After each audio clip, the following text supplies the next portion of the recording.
If you enter Petrified Forest National Park from the south entrance, which is off of Highway 180, the first things that you should see are the Rainbow Forest Visitor Center and the Long Logs and Agate House Trail Loop. This Lollipop Loop trail has a couple of different variations, but if you do the entire trail, it is 2.6 miles long with an elevation gain of 98 feet. It is almost completely paved with the exception of a couple short dirt sections, and it is wheelchair, stroller, and pet friendly as long as you keep your four-legged friend on a leash and clean up after them.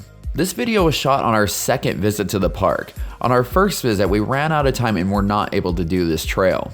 Our first visit was during the warmer months, so it was really cool getting to see the park in a different season. Thankfully, it had not snowed enough to completely cover up all of the petrified wood, and as I had mentioned in the last video, it actually made the wood stand out a little bit more against its surroundings. We were really enjoying the snow, and the best part was that the weather was really quite pleasant. At just under 4/10 of a mile, you will be coming to a junction. I was really excited to check out the Agate House, so we made a right here and headed towards what looked like was an abandoned parking lot. After you pass this wall, you are just a little bit over 1/10 of a mile from the Agate House. This is probably the hilliest part of the trail and where it gets most of its elevation gain from. But even with that, none of the climbs are too steep and they shouldn't give you any trouble at all. I was really surprised with as nice as the weather was that we didn't see a lot more people out on this trail. The vast majority of the time we had the entire place to ourselves. It was at this point in the hike that the Agate House started coming into view off in the distance. If you've never heard of the Agate House before, you're probably thinking, why the heck does he keep talking about it and what's so special about it? Well, this house was built by the ancestral Puebloans and it was believed to have been occupied from 1050 to 1300 AD. One of the things that is so unique about it is the building materials that they decided to use. You see, the ancestral Puebloans did not have the luxury of going to the local hardware store, and they had to use building materials that the local area provided to them. So the Agate House was built out of large chunks of petrified wood that was cemented into place with a mud mortar.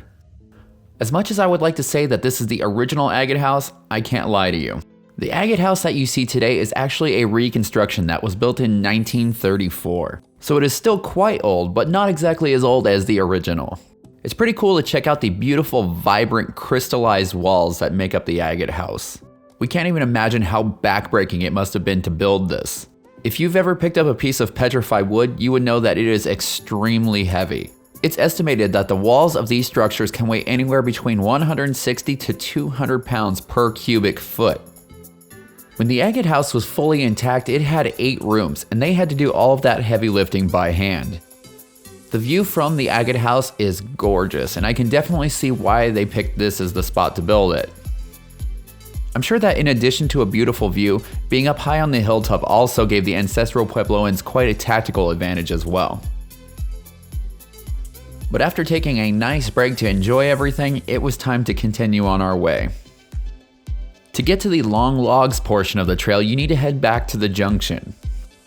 One thing that I mentioned in the Crystal Forest video is that even though some of the trails out here are short, you need to be prepared for the elements. The winters out here can be pretty cold and the summers can get very hot, so dress accordingly and bring enough water.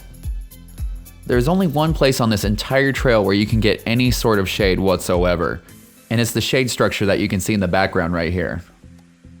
After you pass through or around the shade structure, you should see a sign pointing you towards the start of the Long Logs portion of the trail. Everything was really well marked here, and just know that taking this trail will add half of a mile to your hike. But that was included in the 2.6 miles that I mentioned earlier. At this point, the trail is going to get a little bit more rugged. The path, while still paved for the most part, is now going to be full of cracks and potholes, so watch your step. There are a couple of sections where the concrete was missing altogether, but they were relatively short. But enough about the concrete, because the stars of the show on this part of the trail are the appropriately named Long Logs. Mixed in with these standard chunks of logs are 2 trees that measure in at 137 and 141 feet as demonstrated by V. It's estimated that when these trees were alive, they were over 200 feet tall. This area is home to one of the largest concentrations of petrified wood in the park. This is due to the fact that it is believed that this is the site of an ancient log jam. You can see evidence of this as you make your way along the trail because you'll see lots of logs piled up on top of each other. On the backside of the hike, you will also be treated to a look at the purple chinle formations. We have a couple more hikes with chinle formations inside the park coming up in the next couple of weeks, so be sure to stay tuned for that. One thing that we found fascinating about the petrified wood is that its appearance can vary greatly. There's the kind that looks like gemstones with vibrant red, yellow, orange, white, purple, and other colors. And then there's the other kind that just looks like regular wood and you can't tell there's any difference until you touch it. The colorful logs went through a much different experience than the regular looking logs. Some of these crystallized logs were suddenly buried underground deep enough to deprive them of oxygen. This slowed the natural decomposition process way down. Over time, groundwater dissolved silica from volcanic ash and it was absorbed into the porous body of the fallen and buried trees.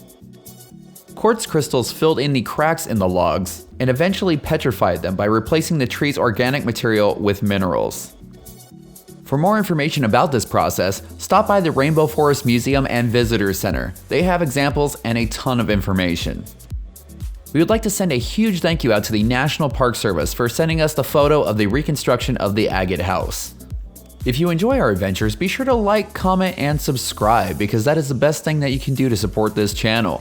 Check us out on Instagram at @thatadventurelife_official.